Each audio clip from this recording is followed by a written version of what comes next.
Can you hear me? Yes. Great. I'm so happy to see you. We haven't seen you in the castle this year. Well, you haven't seen anybody, have you?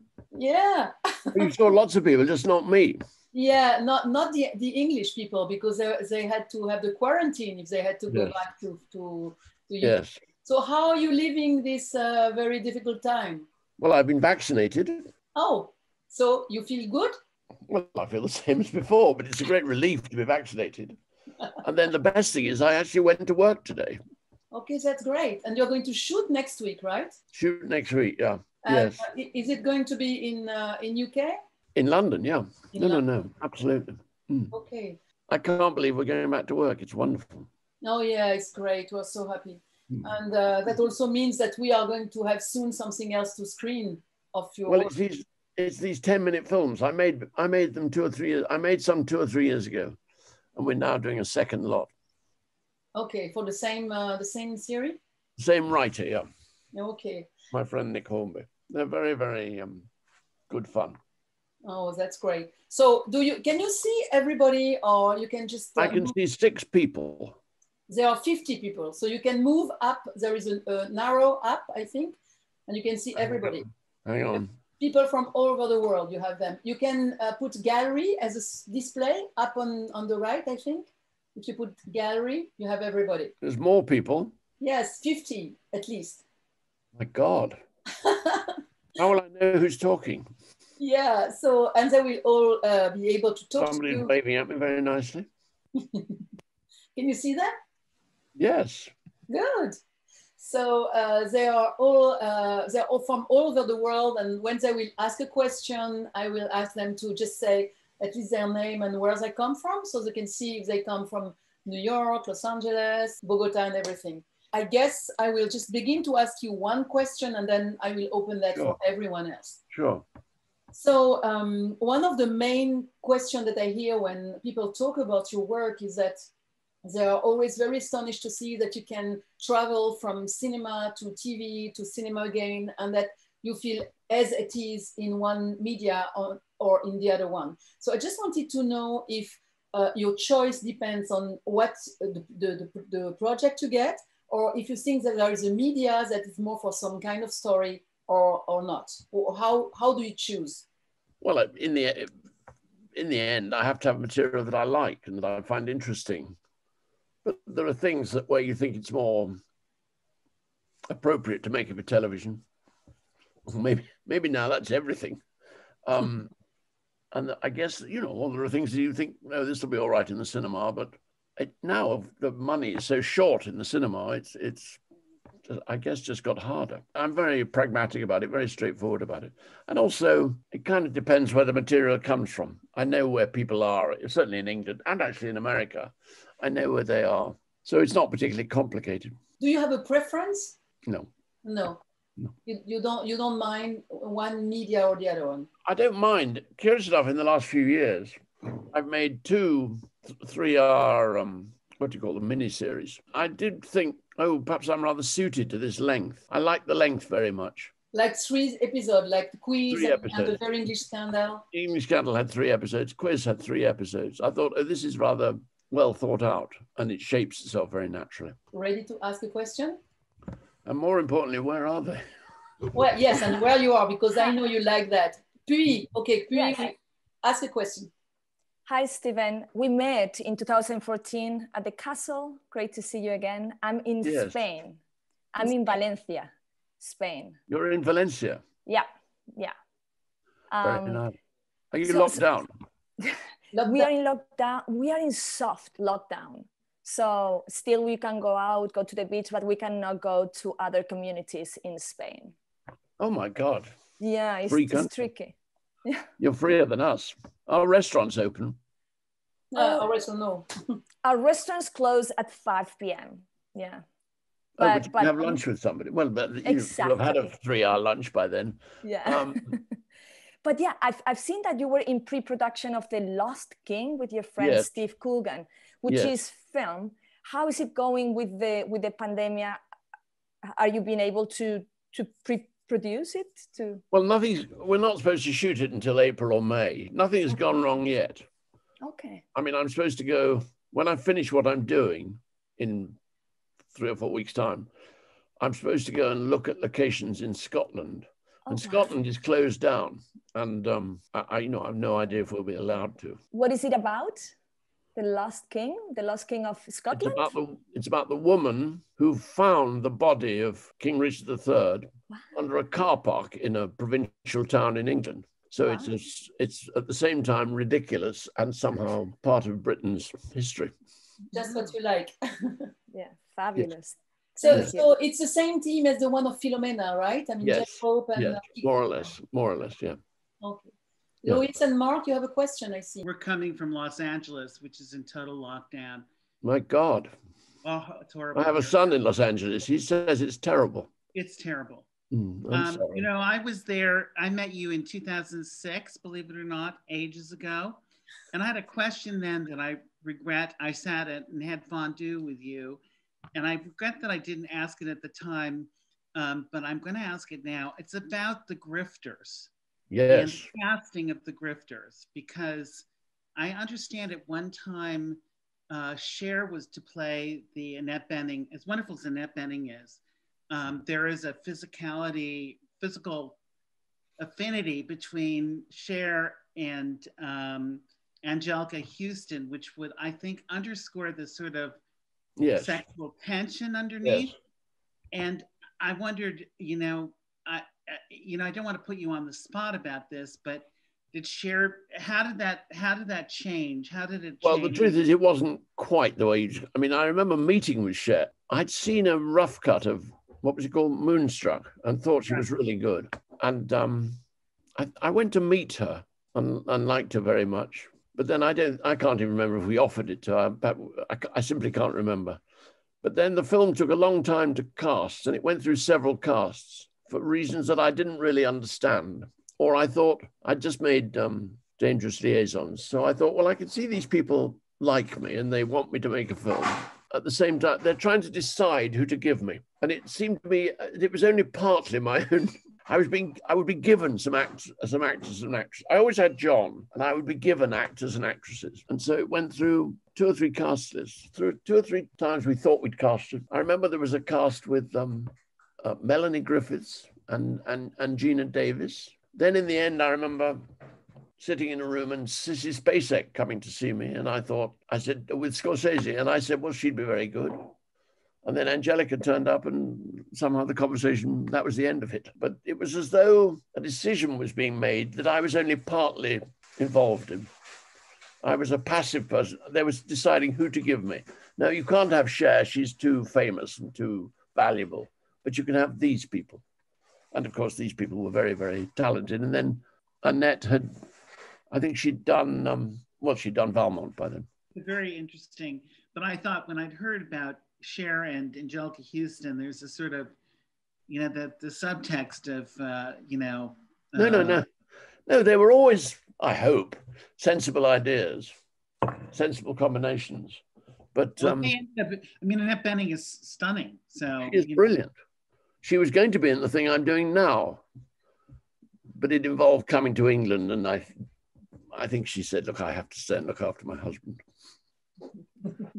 But she jumped at the chance of doing what I'm doing now. She loved it. She's great. Yeah, she's brilliant, absolutely brilliant actress. Stephen Moulton. There you are. Hello. We also met in 2006, and I'm a buddy of Leon Fawkes, and you were kind enough to read a script of mine, and right. Great to see you again. We're here in Minnesota. This is my wife, Pamela Galvin. Nice to meet you. And we're here in Minnesota. In the tundra. In the tundra, in the Arctic of America. And it's very, thick snow. Yes, and we're about halfway between the State House and the Capitol, and hoping there isn't an. So you're going to, which building are you going to enter tonight? Which one are we going to run to? We're not sure yet, but you've got a choice of buildings to raid. But it brings me to my question, because we are so besieged now by issues. The country has been ravaged by obvious things, forces of all kinds, some of them as old as the country itself. Mm-hmm. And I find myself kind of wrestling with what are the points of focus for me as a writer right now. And I'm wondering if in the scope of your process, if you were particularly driven by issues at various times along the way, or themes as something that's sort of maybe, you know, a related aspect, but not so political? Is there, in terms of how you find the stories you find, what gets to you? What grabs you? I don't think I was ever driven by issues, but at the same time, I can see that the films I've made have dealt with. But for example, when I made My Beautiful Laundrette, which in the end was about race, amongst other things, and gay sex, and I don't think I thought of it like that. What I really liked was the writing, and it made me laugh a great deal. So the whole thing gets sort of mixed up in some point. So the issue doesn't come to dominate it. Yeah, perhaps that's the right answer. It never gets reduced to one thing. Sure. Are there times in your life that you can remember when there were certain themes that preoccupied you more than others? Well, I remember, curious enough, when I made Dangerous Liaisons and then The Grifters. A few years later, I thought, oh, I see, I made 2 films about women killing the men they love. What is that on earth? What does that say about me? I dread to think. But it was some years before I made this. Mm-hmm. What to anybody else would have been an elementary connection. Not a theme you set out to go for. Not I know of. So it was deep in my unconscious that women killed men they loved. But it made me laugh. I honestly, I don't think about it a great deal. I mean, I'm making another film now about a British king, and I don't quite know why. I mean, I made The Queen because it was a sequel to a thing we'd made about the Prime Minister.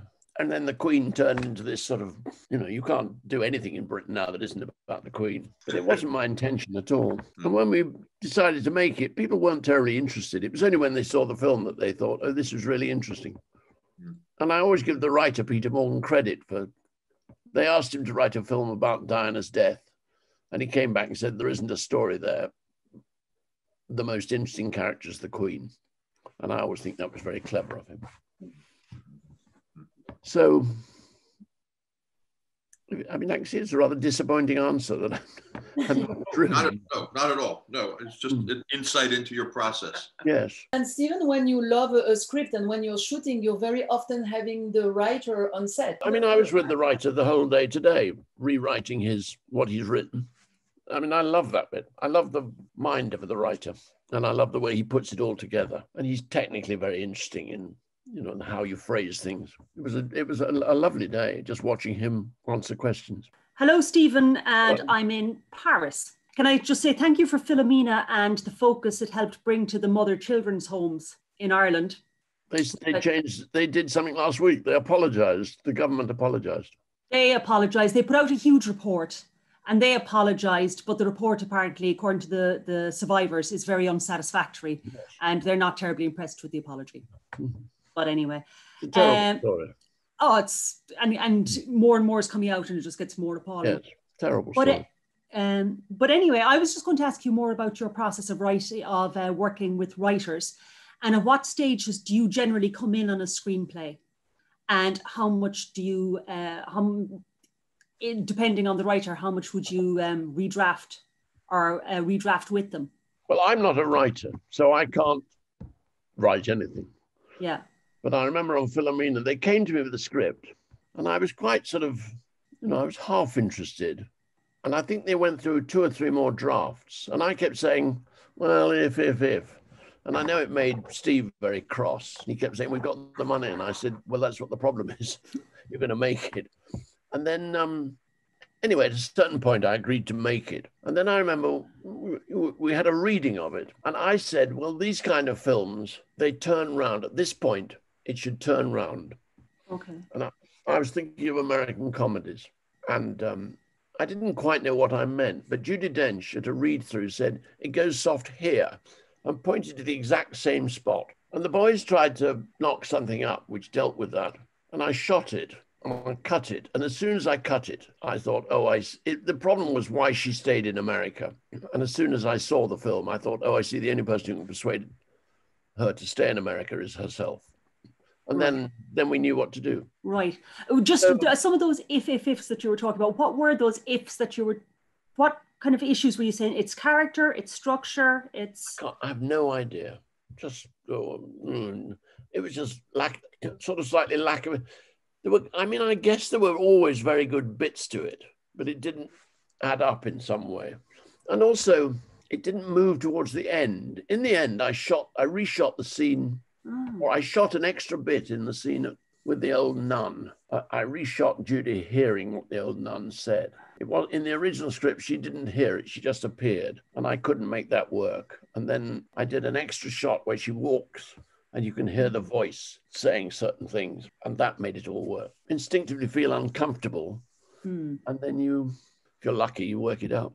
Have you done that frequently, that when you've actually assembled it, that you kind of go, oh, there's a hole there, and then go back and reshoot something? I remember on the Queen, we reshot almost the whole of Blair's part. What? And then the whole of Blair's part, the truth is, this word reshot is unkind. He rewrote the whole of Blair's part. And then right at the end, he wrote an extra scene for Helen Mirren.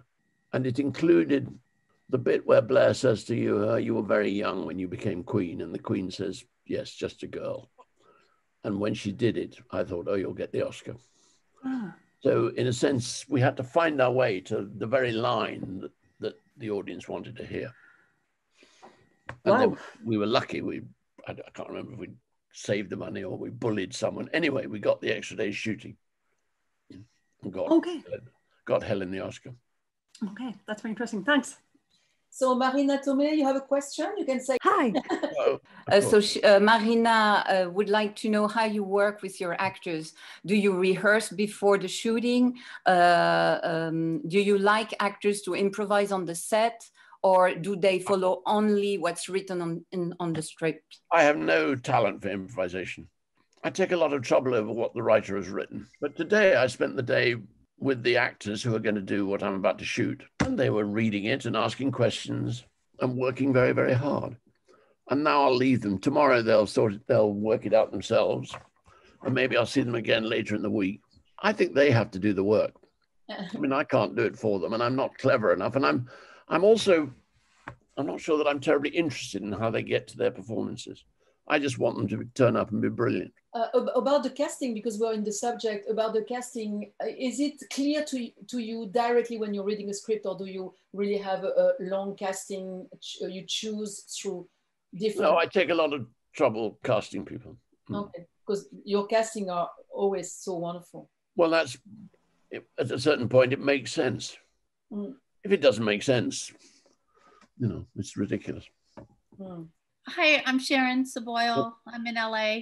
Oh. When you get your actors on board, how do you work with that? Do you work with the actor and then on the script and get their ideas? Well, today we all sat in a room and Nick was there, and they would talk about, bits that they thought were good and bits that they thought were less good. So Nick is now rewriting on the basis of what we sorted out today. But it was very collaborative and very communal, and nobody's voice was louder than anybody else's. It was quite straightforward. And they were all three, highly intelligent.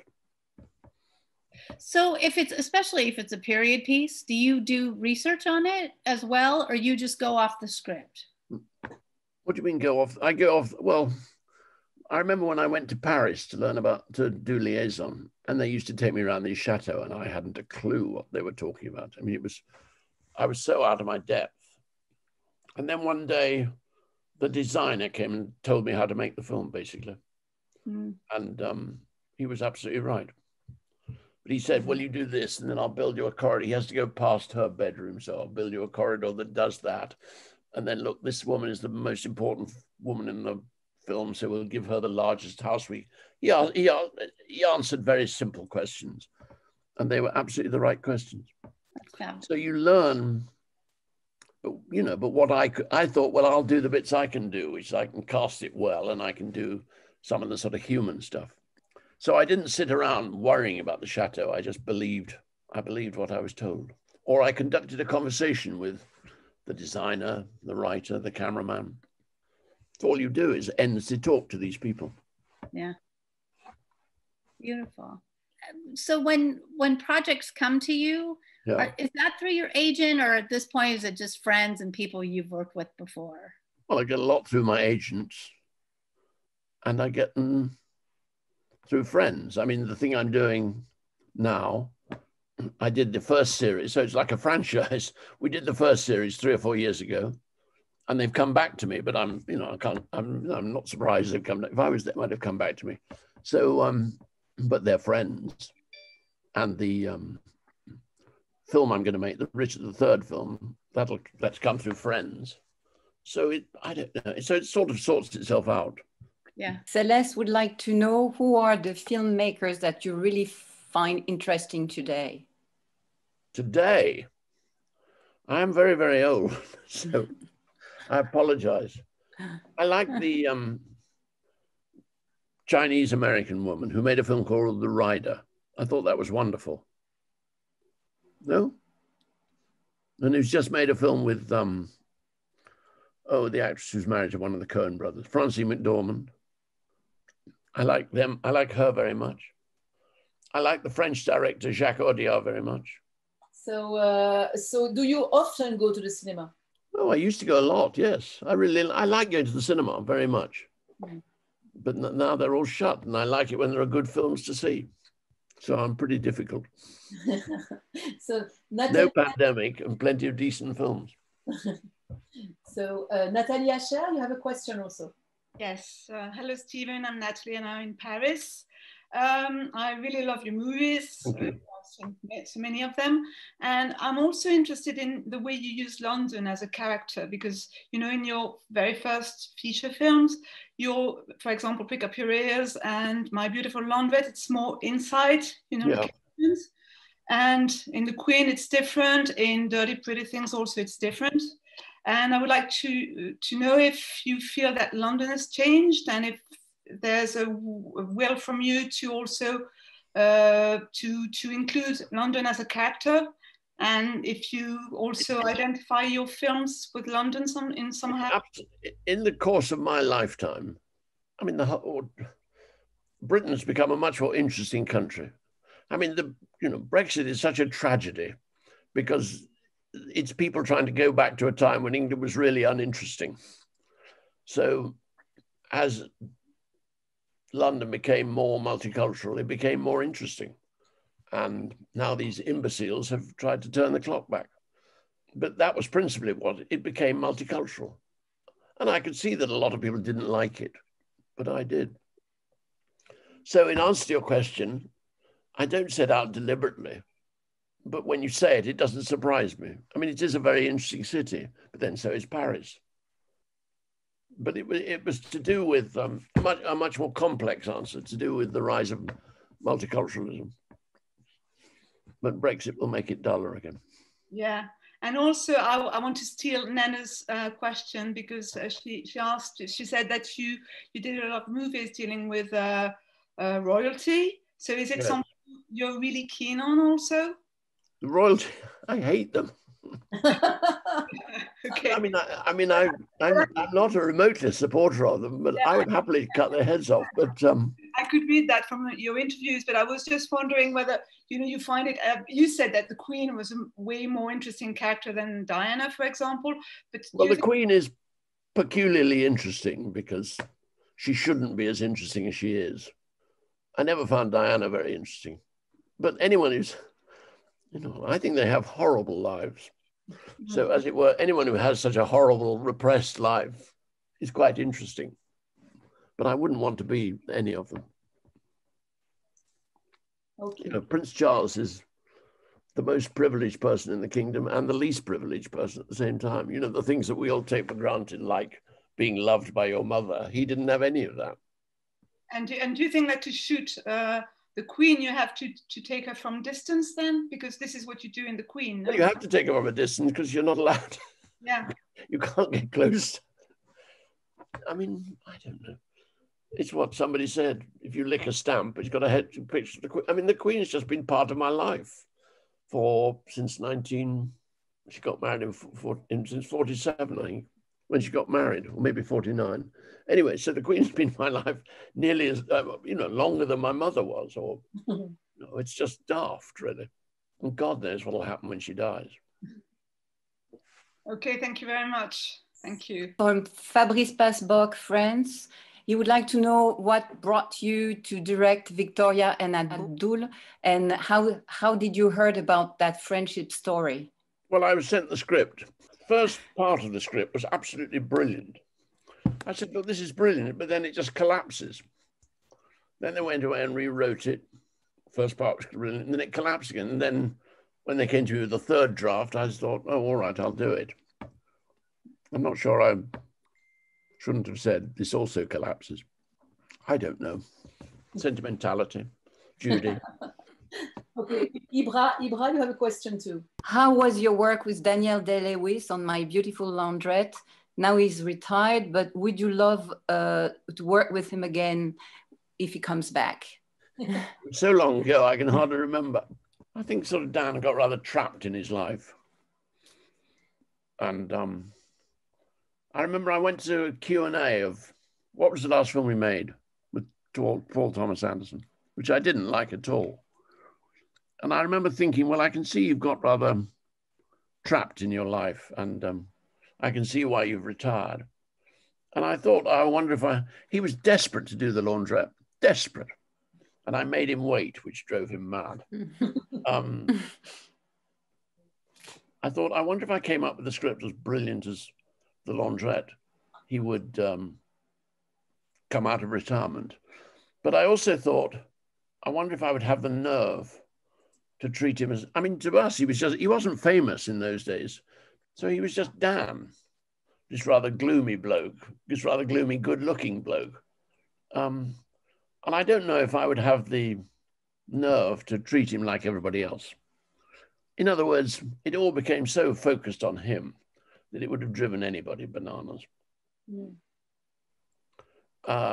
I don't know that I would have the nerve to say, well, all right, come on, we'll do somebody else. He was just one of the company in those days, which is a very good state of affairs. And I suspect that it's, when I turned up at the screening, he absolutely sort of grabbed hold of me, as though he wanted to be treated like an ordinary person. He's a wonderful fellow and a very, very good actor. I mean, a wonderful actor. So Michael Terra, a question? Yes, he has a question. Michael would like to know, do you work sometimes with storyboarders? And how do you work on the setting of cameras? What kind of preparation technically you do for to shoot a movie? I will do part of this film, the film I make about Richard III, about the woman who found Richard III. I'll do part of that storyboard because I can see that, you know, they excavated a car park. And that's quite a complicated process, and you may have to do it backwards and things like that. So I will storyboard. And also, because I'm shooting it in Scotland, because I can't afford to go to Scotland and to Leicester, I think what we shoot will have to be very carefully designed. But once you have a storyboard, it's only so that you can then throw it away and make it up as you go along. But the thing I'm doing now, I won't storyboard any of that. I storyboarded bits of Florence when she was singing at the end in Carnegie Hall, because we had to build it or design it, or you had to fill in gaps. So it needed, the design people needed help. So thank you. Benjamin, you have a question too? Hello, Stephen. Very nice to meet you. Hello. I have two questions. Where are you? Oh, can you see me? Yes, of course I can. Do you not understand about modern technology? So I have two very quick questions. But where are you? Oh, I'm in Los Angeles. I'm actually at my parents' house right now. Whereabouts? In Malibu. Oh God, what lives you lead. So my question is, what, if not the most surprising, but what has been one of the most wonderful surprises that you've had in your career? Whether it's a performance or a script or a conversation. Well, if you want the honest truth, the whole thing has been a surprise. I never wanted to be a film director. I met a man and went to work. I met a film director and went to work as his assistant. I never thought I'd go to America. I never thought I'd go to Hollywood. All of that has been a complete surprise. And when I look at the films I've made, I just find the whole thing astonishing. And the fact that I'm allowed to work at my age seems a miracle. So I've had a long, long career, and I don't quite know why. So there's been a lot of surprises in my life. I just the truth is, I meet these writers, and they seem to be writing what's inside my head, although I didn't know it. Or they write things that I can understand. And that always seems to be a miracle and quite incomprehensible or inexplicable. That's funny. It actually leads to my second question, which is, through all the movies that you've made, are you conscious of any through line of why you make movies? No. Oh, I make movies. Well, it's good fun. And I have a good life. And it takes me to interesting people, but nothing more profound than that. The truth is, I think I choose not to think about any through line, because that would involve probably taking myself more seriously than I want to. A lot of my films seem to be quite carefree. Or I went back, I think when I was doing A Very English Scandal, I thought, oh, this is what it used to be like, being that carefree and not being burdened. When you make those big films, it is so frightening and oppressive, you know, these huge, I mean, these enormous budgets. So it isn't as much fun. And when I'm at my best is when there's a lot of fun going on, when people are misbehaving. Does that answer your question? Very much so. Who was first? How did you manage together to know what film comes out first, or both together? Well, or what was the story about? Christopher Hampton wrote a play that became a sort of world success. And then there was a lot of discussion about who should direct it. Then Milos announced he was going to do it. And then there was some famous meeting between Christopher and Milos that Milos didn't turn up to. And people kept saying, like Louis Malle would say, well, I live down the street. He lives on my street, i.e. Central Park. And they couldn't get a director. And then eventually they came to me, and I was, you know, ridiculous idea. Except I had nothing to lose. And I said, this is absolutely wonderful. And then somebody said to Milos, you know, this book is out of copyright. So they realized they could write a new script.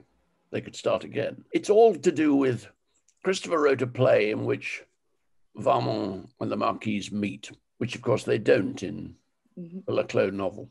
It always seemed to me that Christopher held very, very strong cards. That if in Milos's film anybody met, if they met, that would have been copyright, you know, there would have been a breach of copyright suit. So I never was particularly frightened. So I made it. And then Milos started shooting, I think, halfway through. Or I kept saying, look, I may not be as good. Milos had just won 2 Oscars. I kept saying, I may not be as good as Milos, but I'm certainly quicker than him. So we made it. And then I remember they kept saying to me, can you make it this year? Because we don't want to be in competition with Milos, I guess, for the Oscars. We started shooting it on June the 1st, and it was in the cinemas by Christmas Day. And then Milos's film came out a year later in the fall. Well, I then went to work with Annette Bening, who of course was playing the lead in Milos's film. I said, well, if I'm going to be humiliated, can I do it privately? So they arranged for me to go to there was going to be a screening of Valmont. So they smuggled me in and smuggled me out. And somebody said, well, I came out grinning. So I somehow knew. Anyway, it's a sad story. And then, curious enough, when I was going to cast Annette Bening in The Grifters, I said to somebody, oh, I wish I could see a clip of your friend Milos's film. And he called me back half an hour later and said, oh, Milos would like you to come to the cutting room. So I went to Milos's cutting room and he showed me sequences which involved Annette. I thought that was very, very courageous and very graceful. And in fact, I met Milos after that, and he never particularly mentioned it. And Christopher said he met him, and Milos said something, well, you made a really good film. I can't quite, it was such a sad story, such a sad story. Milos was such a wonderful filmmaker. Mimi, you have a question. Hi, Stephen. Hello. It's Mimi from London. So your neighbor. Yeah, neighbor. Do you live in London as well, Stephen? I live in Marylebone. Oh, right. Okay. Okay, good. I live in Ealing. So, In Ealing? Yeah. Where the studios are? Yeah, that's right. So I just wanted to ask, through your long career, have you ever started a project and halfway through you just hated it? You lost interest? Well, it's not quite like that. You just think, oh, I've made a mistake. I always have made, I mean, I have made a mistake, and you just think, oh, what a fool I've been. Did you carry on with it, or did you think? I have no choice. I remember stopping one film, but I didn't have the nerve to stop it twice. Stopping a film is a huge undertaking. Mm-hmm. So you carried on. Sorry, did you? Well, you've just, so many people are by then involved. So much money has been invested. You just think, oh, well, I made a mistake. Tough. But it's a horrible situation, and I wouldn't wish it on anybody. And did it match the same reaction from the audience, or is it something? The audience somehow agreed with me. They weren't films that found an audience. They were films that didn't find an audience, and I'm not surprised. Hello, Stephen. Hello. I live in Lyon, and I'm sorry you can't see me, but I don't have a camera. Are you eating dinner? Are you having a big meal? Oh, really? Yeah, it's a good city for that. Once you said in the castle that you hear the good take, you can hear when the take is good. Yeah. So, well, my question is how in the history of your making movies did you reach this point when you can hear that, or maybe you hear the good take at first when you just began filming? I can't remember when it happened. John Huston used to turn his back on the set. So he would just stand with his back to the actors and listening. Billy Wilder, you could see, had very, very good ears. Alan Bennett, who I worked with a lot, used to lie under the table. You can hear the conviction in their voices. You can hear the rhythms and the music of it. I don't know. I learned. And then after a time, I remember when I learned that I didn't have to go to rushes. That was a great relief. In fact, it was when I was making Liaison. And I remember thinking, well, I know what I've shot because I'm there when it's shot. And then slowly you start to realize this matters, but not that. I should worry about this. So doing it with my ears, I think I just learned that eventually that was what I attached importance to. Well, okay, thank you for the answer. It's very interesting. Hi, Stephen. Hi, everyone. I'm Stephen, and I'm in Paris. I have a question in two parts, in fact. We've seen that you've worked with many, many great actors, the greatest of this generation. Is there anyone you've never worked with and you would love to work with? And the other part of my question is, what fascinates you the most about actors? I don't know quite. I mean, I think they're very courageous people and very intelligent. If you watch Cary Grant, it's a real lesson what he's doing. He was a sort of proper actor, and then he became a comedian. And when he became a comedian, he started making those films that people love in the middle of the 30s. I don't know how to answer your question. They do things that take your breath away.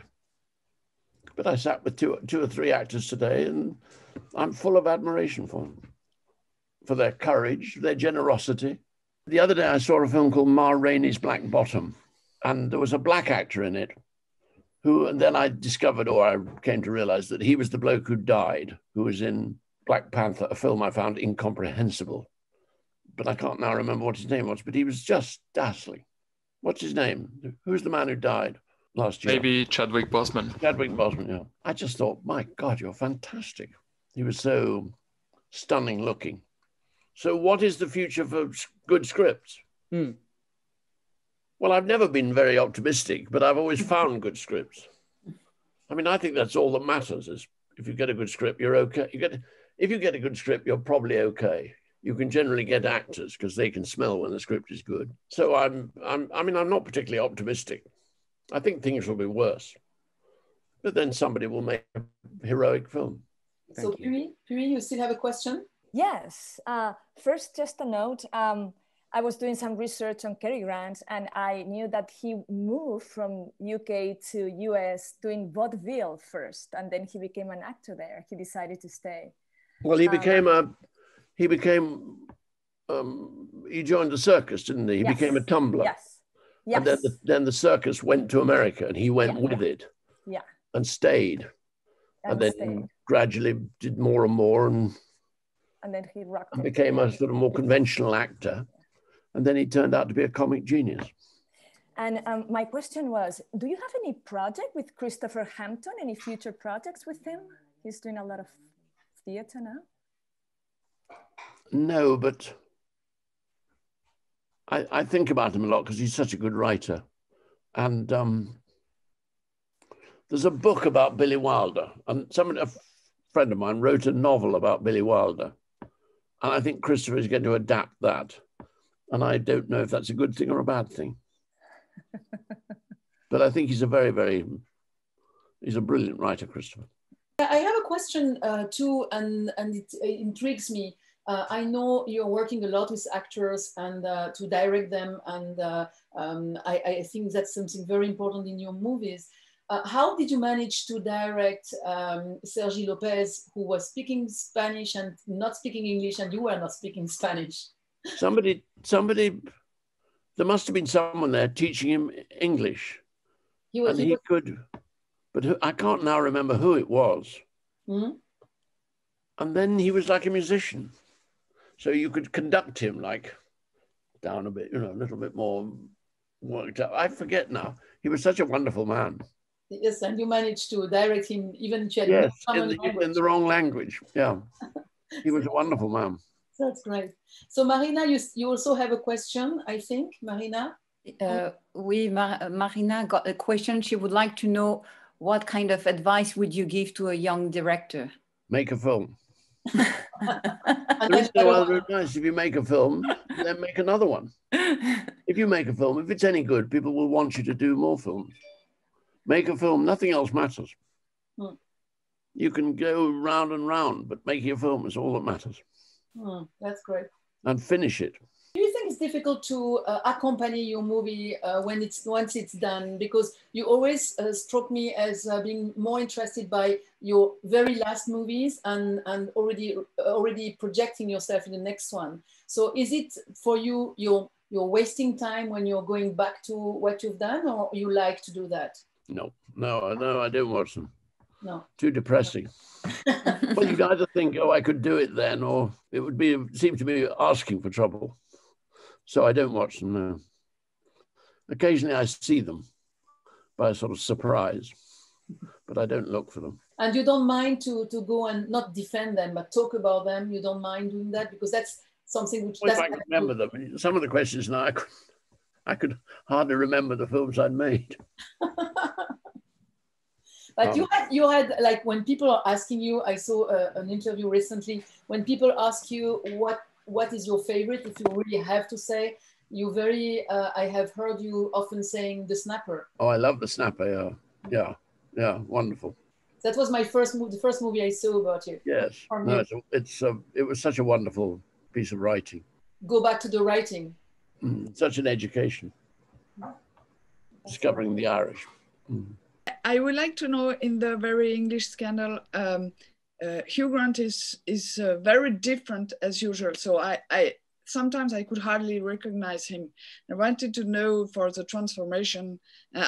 After a moment, I understood it was in his eyes, because he put the brown thing in the eyes, and that was perhaps the most reason why it was hard to recognize. And who decided to transform him like this? Was it you or he, or how was it the decision to make him? The only question he asked, I sent him the script. I said, I've got something you'll like. And I sent him the script. He asked to meet the makeup man because he wanted to know if he could do his hair properly. And then he does something with his mouth. I don't know what it is. Yeah. He does something with his mouth that Jeremy Thorpe must have done, that he spotted. What happened with Hugh is that he was a sort of movie star and a romantic idiot. And then one day, I was just standing there when he decided to grow up. Yeah. And he is very interesting. He even is still a beautiful guy, in fact, but at the first moment you think, no, but it's not him. It's not possible. There's something really strange. He just is a very, very interesting, clever man, and I always knew it. Yeah. I knew that he was a really good actor. Yeah, he is very good in this movie. And then he became a character actor. Yeah. Sam Ingrafia, you have a question from Los Angeles? Hi, Stephen. Sam Ingrafia from Los Angeles. I met you at the castle, I think was it 2018? Your face is very familiar. Well, okay. I was actually just about to ask you a question about Hugh Grant, which you just basically answered. Have you met Hugh's children? I think he's had a... I think I must have done. Yeah, he has like multiple children. No. I think I must have met. I don't know if I've met them all. I can relate to that. I got into being a father later in life also, so I can relate to that. Yeah. It's a pleasure to meet you. You answered my question about father. Oh, okay. Yeah. Nina, you have a question, Nina? Where are you, Nina? Nenita? Nina? Yes, Nina is coming. Nina is coming? Nina? Oui. You have a question? Yes. Okay. Hi, Stephen. Hello. I'm in Paris, and I just wanted to ask you, you've been with the DreamAgo from the beginning. Yes. Even before me, and I just want to know why this loyalty. Why this what? Loyalty. Have you ever met Pascal? She's merciless. There was no escape. You won't let me escape. I'm pursuing you year after year. I know, I'm work with her. I like the drive down Lake Geneva. That's why you come. That's great. Yeah. I like driving from Lake. I like going over the chateau where the man was chained to the wall. So we want you back, but the problem we have is that I have heard that The Last King might be shooting in May. In May, you're sure, or it's going to? There is a chance it's changed. I have no idea. I mean, it depends on the pandemic. Okay, because if there is any chance that it changes. Yes, no, I understand. I know what you're saying. Okay, so we just cross the finger and light candles, so and just hope and pray. So all right. We take one last question. Okay, is that all right, my dear? Last question, and then we can set you free. So I'm being summoned. Last question from Ibra. He would like to know, what do you think about making a film with all DreamAgo members, actors, actresses, directors, technicians, writers, everybody? I have no idea. I don't speak English. I'd be lost. Oh my God. Okay, that's great. So thank you so much, Stephen, for your presence. And I think we can all just we can put the mic on so that we can all applaud. Microphones are on. Bye-bye. Thank you. Bye-bye. Thank you very much. Thank you very much. Bye. Thank you very much. Thank you. Merci beaucoup.